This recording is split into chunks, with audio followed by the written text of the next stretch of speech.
The spring sports season comes to a close, but not without some exciting postseason finishes. Welcome to SportsWire. I'm Will Catterley. Baseball and softball took center stage as the Godwin Eagles had a representative in both, and they sure brought a flair for the dramatic on the baseball diamond. Godwin looking to make their first state title game appearance since 1999. First, had to find a way to come back in the final moments against Halifax. To RF&P Park we go. It's already the fourth inning. Joining this one in progress, Josh Trenadu on in relief. He was terrific, but he walks this Halifax batter in the form of Sean Perkins.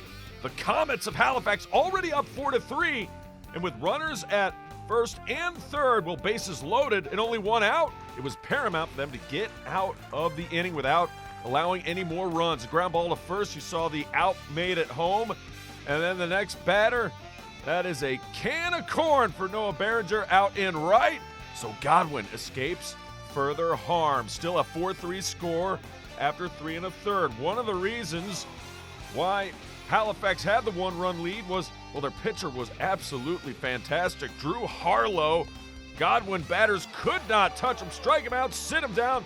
Both teams scored 3 runs in the first, but after that, Harlow pitched terrifically. So did Josh Trenadu. Next inning, we go to the 5th. Strike him out, sit him down. Will Wallace goes down. Then, strikeout looking outside corner, got him. Trenadu was dealing and keeping Godwin in it. Eagles trying to get back in the game, just get a base runner on. Not happening. The strikeout of Trenadu. Then, Harlow goes back to work again. This time he gets Behringer to strike out. So, we go to the 5th. Halifax. They had runners on base. It's seemingly all game long. Now it's first and third. Another chance for the Comets to take a 2-run lead. What does Trenadu do? Well, he allows a long fly ball to deep left center, but easy squeezy, lemon peasy. Eagles escape again. And they survive the Halifax base runners, and it's still 4-3. Let's go to the 6th. Make that the 7th. Now, Halifax with runners at first and second. What do? Strike him out, sit him down. Zach Lowry goes down swinging. Now we got Sam Landis in to pitch. He induces a fly ball. Halifax again doesn't score. Why is that so important? Well, I just keep telling you, it's just a one-run game. But Godwin's running out of time. 4-3, we go to the 7th and watch what happens. Sam Landis hits it deep, but it's caught. Or is it? No, it's not. The ball's all the way to the wall. Landis, what the heck is that? I don't know, but he gets a double. Godwin in business. Runner in scoring position. Less than 2 outs. Ground ball.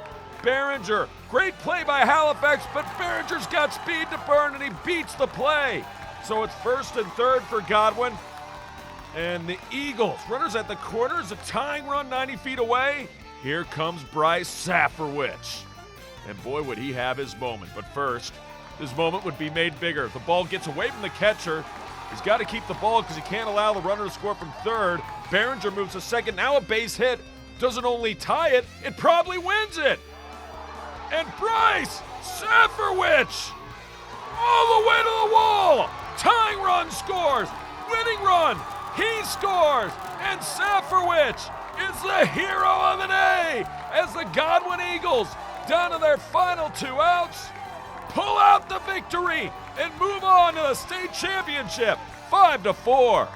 We've been playing together since we were like 10, so I think our chemistry is just there.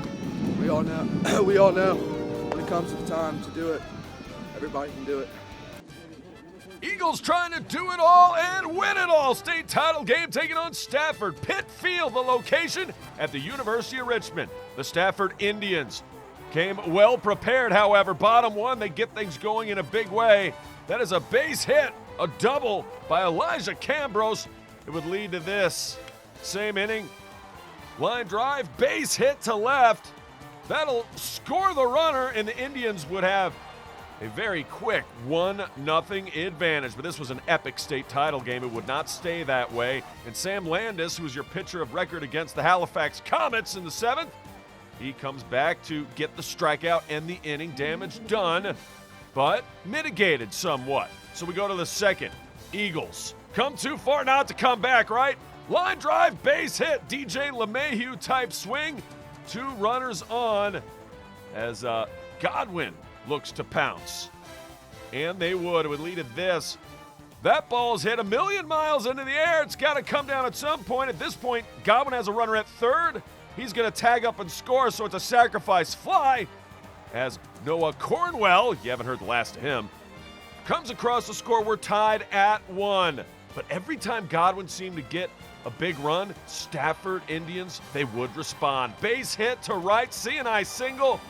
Works well enough, drives home the runner, and the Indians back on top, 2-1. After that, however, Landis really seemed to settle down in the zone, down in the strike zone, gets a strikeout swinging. More Mr. Landis. High cheese, the hit and run on, doesn't matter, gets out of the inning. Godwin, right in this one, just down a run. The hero of yesterday of the Halifax game sends one on a ride, but in a high school field, that is another home run for Mr. Bryce Safowicz. This time, no dice. We go to the 6th, however. Godwin not done. A big walk to Sam Essex would lead to this. The at-bat of his high school career. Noah Cornwell hits it really well, and that ball will see ya next time. A 2-run shot, and late in the game, the Eagles take their first lead in the state championship. Cornwell in his red locks put Godwin up 3-2. And the Eagles can feel it now. But Stafford found a way. We go bottom 6. That's a base hit, and it gets away. Takes a wicked hop, and it ends up turning into a triple. The Indians, man, he wanted to go all the way home. Slams his helmet a couple times. Lucky he didn't get knocked out of third base on that play. Later, the ball hit to first, juggled a little bit. They get the out at first, but the relay to home, not in time. Brand new ball game, tied at 3.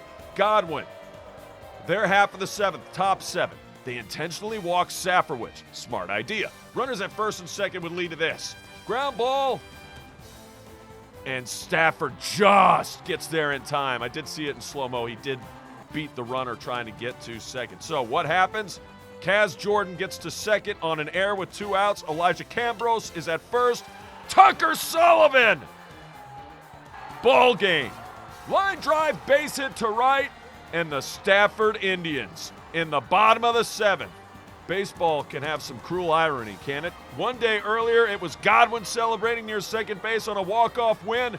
This time, it's Stafford's turn. And Godwin's season comes to a close, going down to the Stafford Indians in an epic championship game. They just happened to be on the wrong side of the equation. Fans traveled well, and Godwin very gracious in defeat. Terrific season for the Godwin Eagles, but it's over. 4-3, Stafford is your champion. Still a season that Godwin will not soon forget. The loss to Stafford was only the 3rd all year, as the Eagles finished with a record of 22-3. They also make history as the last Godwin baseball team to make it to the championship game in 20 years. Well, we head back to the Diamond when we come back, softball style. Both Godwin and Glen Allen represent with flying colors as they do battle in the state semifinals against Mountain View and Stonebridge. Highlights are straight ahead. Now for another 2-minute history report. We all know about the blockbuster, World War II, the famous attacks, the military heroes. But what do you know about the prequel, the First World War? At the time, they didn't call it World War I. No one ever imagined there'd be another. It was known as the Great War, or the War to End All Wars. In the early 20th century, Europe had a bit of a different look. There were the Fab Four empires, ruled by monarchs who maintained a delicate balance of power. Then, in the summer of 1914, a group of assassins attempted to blow up Austrian Archduke Franz Ferdinand while he was touring Bosnia. The attempt failed, but later in the day, an assassin's bullet prevailed. In retaliation, the Austro-Hungarian Empire declared war on Serbia. Russia immediately came to Serbia's support, which motivated Germany to declare war on Russia. Before long, France, Belgium, Luxembourg, and Great Britain were involved. Jolly good. Everyone polarized into 2 groups, the Allied powers and the Central powers. New technologies dominated this world conflict. Tanks, machine guns, and airplanes changed the way armies battled. Trenches and tunnels became the new strategy, although that led to soggy problems. The British and German navies dominated the seas. Then in May of 1915, Germany sank the Lusitania, killing 128 Americans. President Woodrow Wilson demanded Germany change their tactics. I demand it. Germany appeared to comply, but later offered to finance Mexico in a war against the U.S., so the United States joined the war. Oops. A year later, on August 8th, the Allied forces began the 100 Days Offensive. This series of assaults forced the German forces back and eventually led to the war's conclusion. On the 11th hour, on the 11th day of the 11th month, a ceasefire went into effect. Then came the Treaty of Versailles and the formation of the League of Nations. This war changed the landscape of Europe. Monarchs were out, the four great empires were gone, and new countries emerged. So here it is in a nutshell. Europe used to be led by the Big Four, until a bullet made France no more. Conflicts arose, triggering numerous hawks. Success meant machine guns, tanks, and dry socks. The ceasefire became a celebrated day, although the next war was just a few years away. That was World War I in 2 minutes. Welcome back to SportsWire. To our F&P Park we go again. Glen Allen softball taking on Stonebridge State semifinals. Swing and a miss. Boy, the pitcher for Stonebridge was absolutely stone cold dealing. Number 19, Emily Sappington, was sapping all the energy out of the bats for Glen Allen. Bottom one, Stonebridge has runners at first and second. You know who can also pitch? Yeah, you got that right. Emerson Aiken dealing as well. It was a pitcher's duel at first.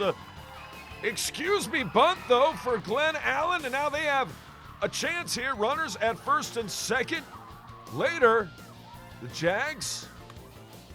This is going to be good for a base hit, and now they're loaded. Glen Allen, bases full of Jaguars. Oh, man, did they have an opportunity, but ground ball, boy, she fields her position well as well. Emily Sappington gets Stonebridge out of trouble, into trouble, and out of trouble. After 3, let's go to the 4th. That dog is going to hunt on a 2-strike count. That ball will see you next time. A solo shot by Elena Gonzalez. And the Stonebridge Bulldogs take a 1-0 lead. Excuse me, that was the 3rd. We go to the 4th now. Glen Allen, couple runners on. Could the Jags get their rally caps going? They feel it. And this would really work. That dog will hunt. It's a base hit. 1 run scores. There's the other one. It's Carmen. All bets are off. Delivering with a 2 RBI double to give them a 2-1 lead, but Stonebridge gets out of the inning, and they would score 2 runs in the 6th and end Glen Allen's season 3-2. Mills Godwin also making it to the state semifinals, taking on Mountain View, trying to punch their tickets to the state finals early on. Godwin getting busy on the base pass, a stolen base. Yes, it works. Sydney Blackwell does well. She's at second. It would lead to this, though. The pitcher really had it dialed up. Down goes Lauren Murphy. And then Murphy would take to the circle. Couple runners on for the View. That ball is hit to second. The throw is in time. They get Annalise Pudamat, but Pudamat delivers an RBI ground out, so it's 1-0 in the 2nd. Back comes Mills Godwin, and the pitcher for Mountain View was just straight up dealing. Strike him out, sit him down. Another K right there. And Jesse Cantor had it wheeling and dealing. And finally, Mountain View's offense would wake up as well. That's a base hit to right. Godwin used to taking on the Wildcats, just not Mountain View version. It looked like the Texas Longhorns, really. Runners in scoring position, 2 of them. That dog will hunt. It's a base hit and an RBI for Lane Fritz. And the Wildcats in business again. Next batter, Callie Eberhardt. She drives home too. And this looks like it is basically over, as Mountain View would take a 4-0 lead into the 5th. But Godwin Eagles didn't come here not to make a comeback, right? Right! That's a base hit to left. Godwin's got something going. Couple runners aboard. Says, okay, here we go. Lauren Murphy trying to lead the charge.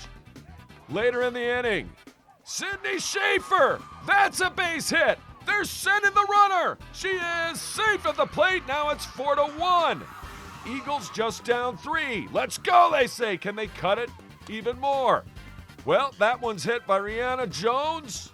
They make the out, but it's going to go as a sac fly. Almost got to tag the runner, but she missed the tag. So Godwin just down 4-2 in the 6th. We go to the 7th, though. Godwin's last chance. It's a line drive. And that is the final out. Mountain View takes a 4-0 lead and then holds on to hold off Mills. Godwin, 4-2 is your final. So 2 tremendous years come to a close for Godwin and Glen Allen. Stonebridge would eventually knock out Mountain View for the state title. Well, there were plenty of premier plays in both regionals and states. That makes it pretty tough to make the cut in top plays. But we'll do our best. That's next. Takeout meals for just $12.99. Call now. Sherry Pearson. You are the sole surviving heir of the King of Montanopolis, and you are now worth $45 million. I'm rich! This can't be real. Of course it's not real. Come on. Having money isn't about luck. Like that takeout meal. Cook at home instead, you can save thousands a year. Feed me. Feed the pig.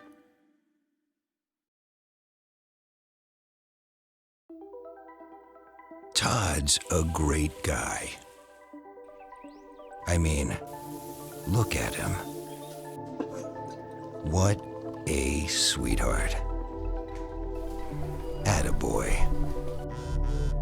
Wait, Todd, what are you doing? How totally selfish and un-Todd-like of you. Come on, Todd. Come on, man. Welcome back to SportsWire. Time to go up tempo. If there's been one constant in this segment over the year, it's been the accolades of one Britton Wilson. And she's far from done. The Godwin graduate just won her first national championship at the New Balance Nationals outdoor meet. Wilson won the 400-meter hurdles in a blistering time of 56.77 seconds. She beat the second-place runner by more than 2 seconds in the process. That included her personal best in the event. It's the 7th best time ever recorded by a female high school track runner in the United States, and Wilson isn't finished. She is competing in the U.S. Track and Field U20 National Championships as well. Highland Springs won a national title as Gartasia Crawley, Alicia Thorpe, William Spencer, and Keontae Midget teamed up to take the 4x400 Mixed Relay Championship. Glen Allen also represented as Meredith Baham finished second in the girls' freshman pole vault. She vaulted 12 feet and 1/2 inch. Highland Springs football has been busy when it comes to college offers and commitments. I swear, it feels like there's at least one every week if you pay attention to Twitter.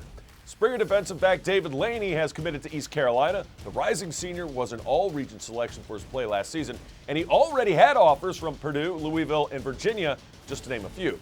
Meanwhile, fellow defensive back Damon Harmon has just received an offer from Virginia Tech, and he's only a rising junior. The Springers will try to win their 5th straight state championship next season.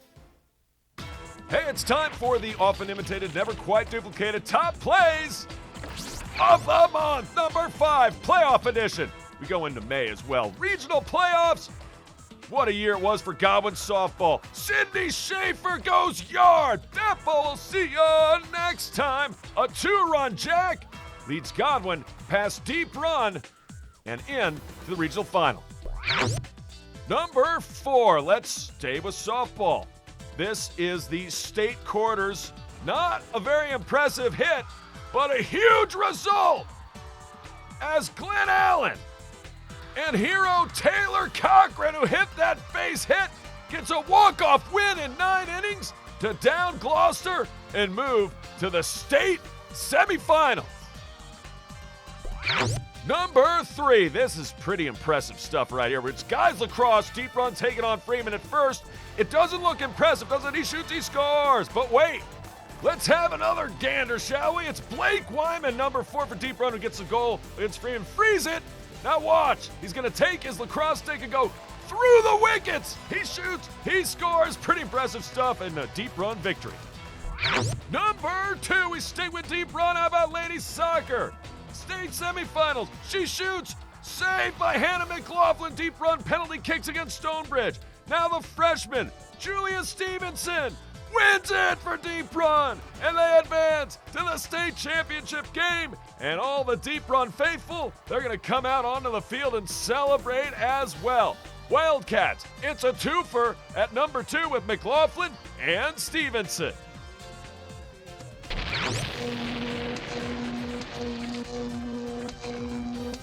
But number 1, yeah, we're going back to this play earlier in the show. 2 runners on, Godwin down 1, 7th inning. Bryce Safferwich, get yourself some, son, all the way to the wall.